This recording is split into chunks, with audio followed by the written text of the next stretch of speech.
all very much, and I'm excited to invite up Ramona Jan.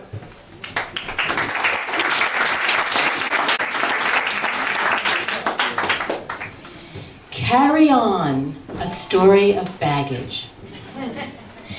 I watched Mother run a sponge across my high chair tray thinking, hey, wait a minute, I was playing with that food. Cut to a few years later, Mother and I standing in the doorway of my new best friend June's house.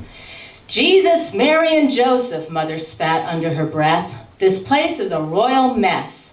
The furniture's not of the same period. Something smells awful, and just look at those curtains. They're touching the radiators and sure to start a fire. And all those ugly appliance wires should be covered, and the pictures need to be rehung at eye level.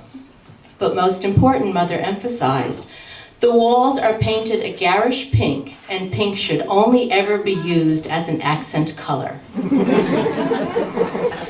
At 6 years old, I was already aware that Mother couldn't go anyplace without pointing out problems. Take my friend Margaret's house, for instance. Mother found Playboy magazines stashed in side tables and a baseball bat belonging to Margaret's brother. He might hit you with it, she warned me, adding that Margaret's mother wouldn't stop him because she was too busy watching her weight and not her children. And then there was the boy next door. He was only 5, but absolutely headed for failure because they didn't call him by his real name, Tiny. Instead, they called him Butch. One day, Mother thought it best to pull down my pants and spank my naked bottom in front of many onlookers for stealing a penny candy. She held my brother Sam's hand over an open flame, saying she'd burn him to death if she ever caught him playing with matches again.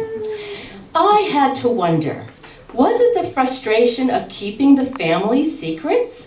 Grandma's suicide by hanging?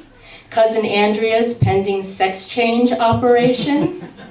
Mother's not-so-private drawers full of prescription pills?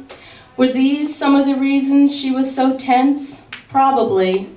And it was probably Mother's tension that got Father so agitated he ended up hitting me and my brother often and much too hard.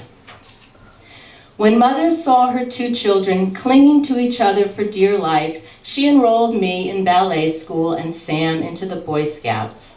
Her reasoning? Keep them apart as much as possible lest they become weak individuals.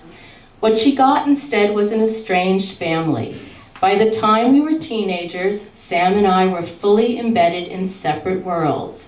In junior high, he pretended to be an Italian foreign exchange student by not speaking any English. And yes, he taught himself Italian. And no, we were not Italian. When that jig was up, Sam built a spaceship in our backyard shed and spent most of his time there imagining the moon. I just covered myself in a fortress of fat and a do-it-to-yourself food disorder. When I couldn't take it anymore, I ran away from home.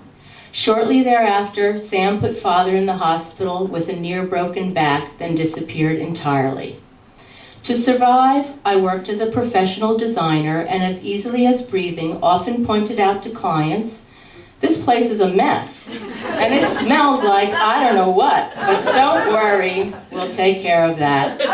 And let's cover those unattractive wires. And hey, lucky for you, there are no radiators under the windows. So if you want, curtains can brush the floor.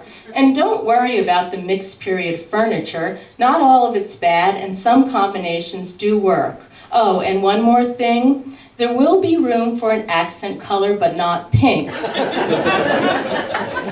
Over the decades, with Sam a missing person and me a very distant one, Mother called to ask what was wrong, eventually wanting to know exactly what went wrong. When I shared information, though, she either denied, defended, or forgot each incident. It was Father who one day looked me straight in the eye and without warning said, I'm sorry for whatever it was I did, even though I don't know what it was I did. And in that instant, I had absolutely no clue what to do with the rest of my life.